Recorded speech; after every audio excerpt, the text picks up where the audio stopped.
Today's video is a product of one question that one of you asked. How do you get rid of mosquitoes in your farm?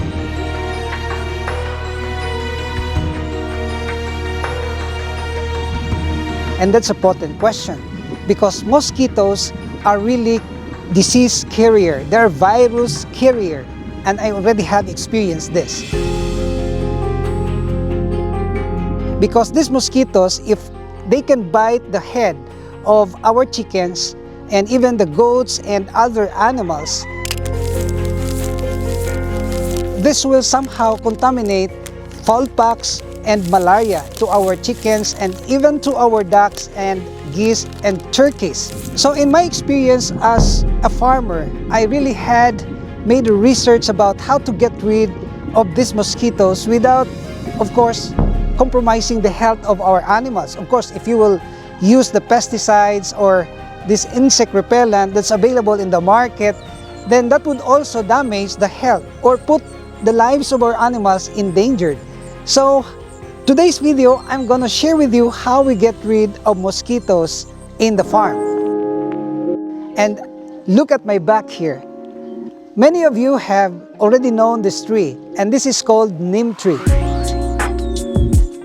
The use of this Nim Tree is actually known locally and internationally.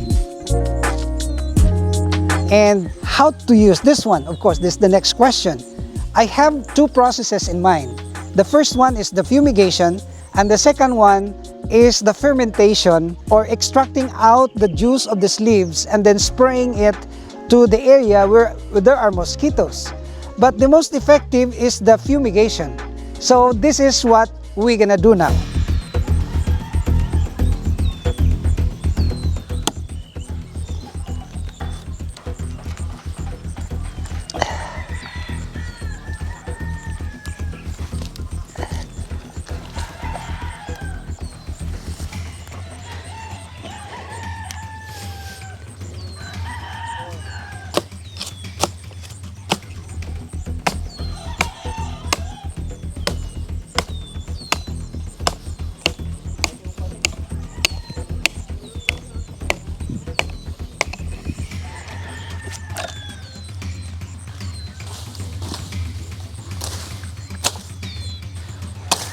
So these leaves will now save thousands of lives of our farm animals. If you would like also to get rid of mosquitoes in your farm, you might as well plant this kind of tree, because this tree will not only save human beings from the disease that the mosquito could contaminate us, but it will also save the lives of our farm animals, our livestock, without any more need of vaccinating them against the viruses.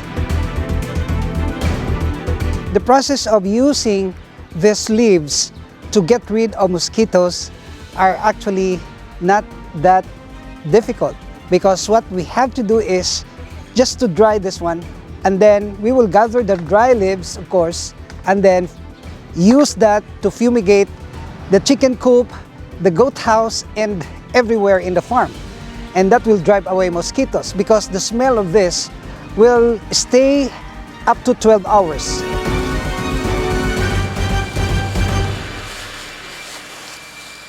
And one thing that maybe you will ask, Dexter, how would we propagate this one? Or do we have seedlings for this? My answer is yes, we have. And you can see right here that there are small neem tree that are sprouting all over. They're really very prolific. They can just grow anywhere, in a stony place, in a muddy place, everywhere they can grow, and there's no problem about it. The means of propagation is through the fruits of this tree. You will see here that there are fruits and there are seeds. The moment that they are dried, of course, they will just sprout everywhere. So I can see some hundreds of neem tree that are here, and they are really a blessing to us. It's been my practice ever since, but I did not film it because I deem it not important. But one of you asked, how do you get rid of mosquitoes in your farm? And suddenly it came to my mind to share these things with you, because this is also very important.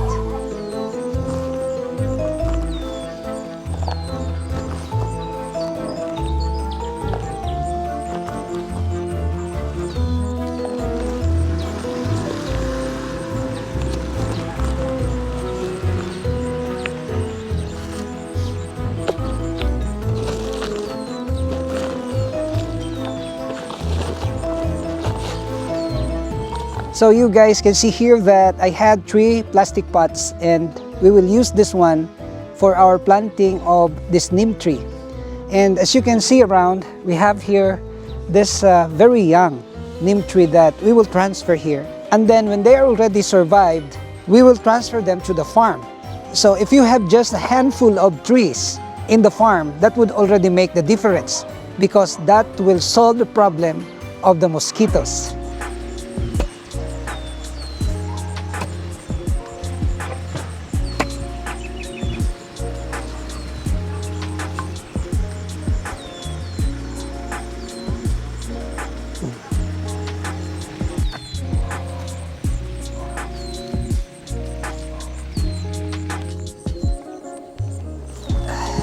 So guys, we already have extracted the seedlings of this neem tree, and we are now planting this in this plastic pot. According to some environmentalists, if you're gonna plant one tree, you will save hundreds of lives. You will save them from the flood and from the toxic pollution, many that causes the unavailability of trees. So that's why we have to plant trees, and I will recommend this neem tree. Just one tip: when you're gonna transplant the seedlings of this tree, you have to extract this one or uproot this without damaging the main roots. You see that one? We have to be very careful about this so that they will easily get recovered. So this is the way how I plant, and I believe that you also have your own way how to plant trees. And as far as I am concerned, this method is already a proven thing, because I already have tried planting several neem trees before, and they all survived.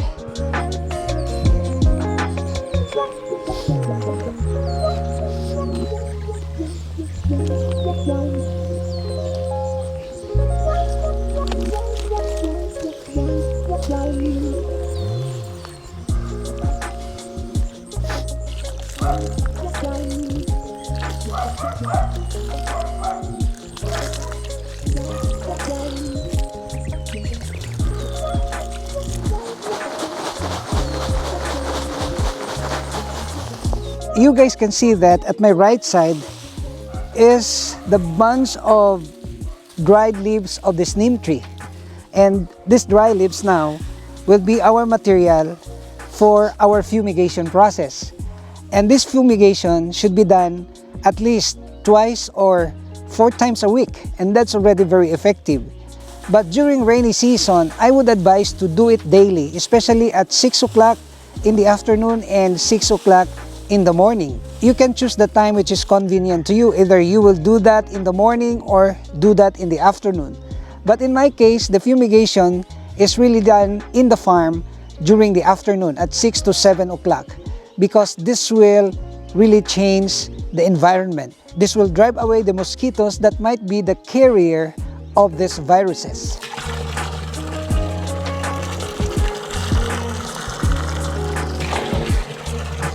Guys, don't you know that the leaves of this neem tree is actually the natural pesticide for our vegetables and plants?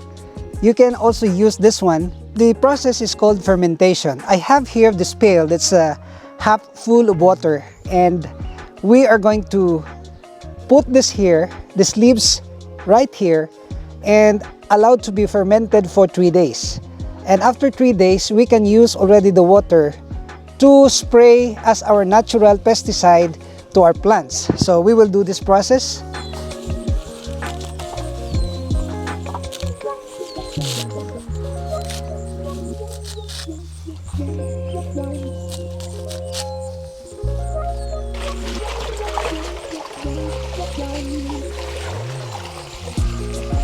Pounding the leaves and extracting the juice or the liquid out of it, and then mix that with water.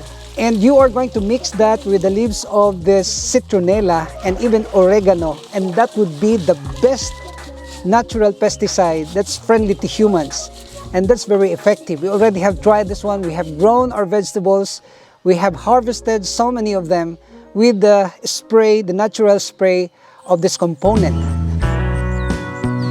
So it's already 5 o'clock in the afternoon, and I would like to make some demonstration on how we fumigate under this tree. Maybe you will ask, why under this tree? Because it is in this tree that our chickens and even the turkeys will sleep, including the peacock and the peahen. They will sleep over here. So this is actually the correct spot, because we would like to make a scent, a smell, which is not good for mosquitoes. You will see here that I have these dry leaves of this neem tree, and we will use also these green leaves, because these green leaves will make smoke.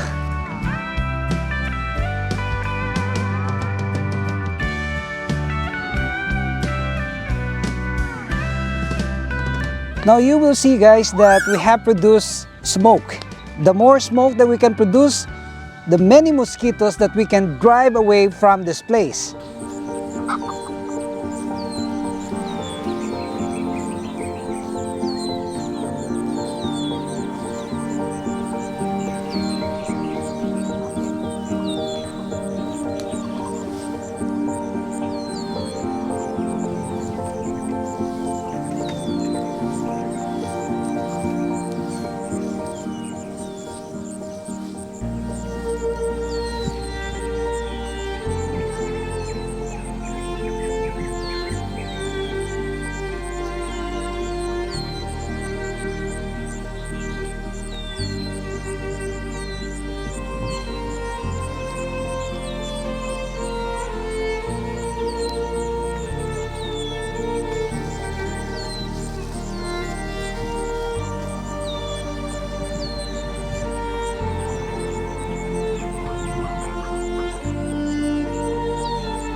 So thank you guys for watching.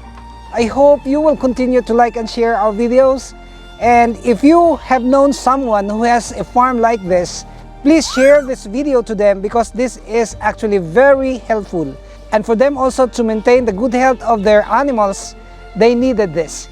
So thank you for watching, and I would like to see you in my next video. And to those of you who have not subscribed to this channel, may I humbly ask you to please subscribe, so that you will be notified of our future uploads only here at Dexter's World.